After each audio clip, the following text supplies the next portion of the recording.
SaaS videos feel slightly off, slightly cheap, slightly like a student project, there's a high chance it's because of your mouse animation. Static path, linear motion, no interaction, and no feedback. It kills the illusion instantly. So in this video, I'm going to show you how to animate your mouse in 2D, then we will convert it to 3D, and then I'll show you how to make it interact properly with your UI. A good mouse animation only needs three things: movement, a pronounced click, and interaction. That's it. So let's have a look. So here's our finished scene, and we will create our mouse animation over it as an overlay. So scene come first, mouse later. Doing it this way keeps your workflow clean and flexible. Now you might be wondering, if the scene is already built, how do we create interactions later? We will get to that, but first, let's design the cursor. Most clients prefer simple cursors, and honestly, simple is better. Basic shapes age very well, so we're going with something minimal, but with a slight trick so it doesn't look like every default cursor out there. Have you ever noticed when we move our cursor across a screen, we never move in perfect straight lines. There's always a slight arc, even when we don't notice it. So if your animation is linear, it will feel robotic. So let's fix that.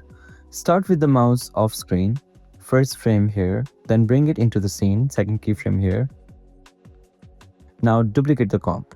In the duplicate, we're going to enhance the motion and then compare it with the first one. In the duplicate comp, use the convert vertex tool and pull the path into a curve. Adjust it until it feels natural. Now open the graph editor, and instead of flight speed, let it move faster at the beginning and slow down towards the end. For rotation, there are two methods. You can either use auto orient if you want. Just right click the layer, go to transform and select auto orient. It saves time. But personally, I prefer manual rotation keyframes. It takes longer, but I get more control over anticipation and settling. So here's the deal.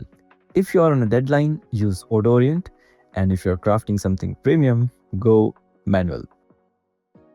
Now look at the comparison. Huge difference, and we have only fixed the moment. Now let's talk about the click. Most people just scale their cursor down and think that this is a click animation, but it's not. So how does a real mouse click actually works? So think about it. When you click with your fingers, you doesn't just squash downward. There is a depth involved. The front compresses slightly and the back lifts. This is a 3D animation reference, but we can take that motion and we can use it to fake the illusion in 2D. So for that, we will slightly reduce the head of the cursor and we will slightly enlarge tail. That creates the feeling that it's tilting in Z space, even though we're still flat. Subtle but powerful. And to emphasize the click, I like adding small supporting shapes inside the small layer. Make sure these new shapes stay inside the mouse layer so everything looks clean. Now it's time to add a soft bounce. So we will scale from 100 to maybe 120, then back to 100. Easy ease it, adjust the graph so it feels smooth, not springy. So here we have combined the path animation and the scale animation together to produce the click animation. Now our mouse animation is complete, but we can go further and we have two optional upgrades. First, color change on click. Just animate the fill color slightly. It adds feedback and makes interaction feels responsive. Second, the trail.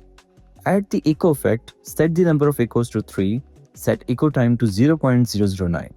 You can adjust these settings to your liking, but these are the defaults I use.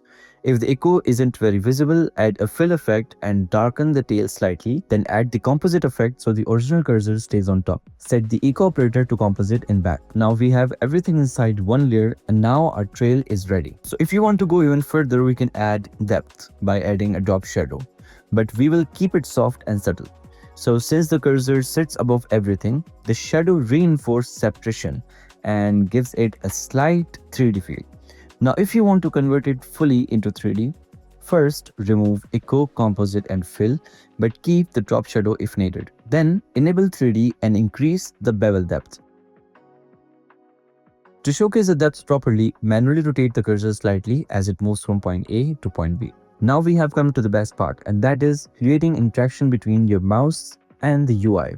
So to create interactions between my cursor and the UI, I use the transform effect. So for example, when the cursor approaches this UI, the element should react, maybe scale up slightly or glow. Add transform to the element and keyframe the scale. So the key learning here is timing. If the reaction happens too late, it feels fake. But if it reacts slightly before full contact, it feels intelligent. That subtle anticipation is what separates amateur motion from professional animation. And that's the difference.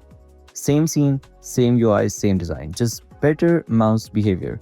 If you start paying attention to small things like this, your work will feel different and clients will feel it, even if they can't explain why. If this helped you, subscribe. I'll see you in the next one. Bye bye.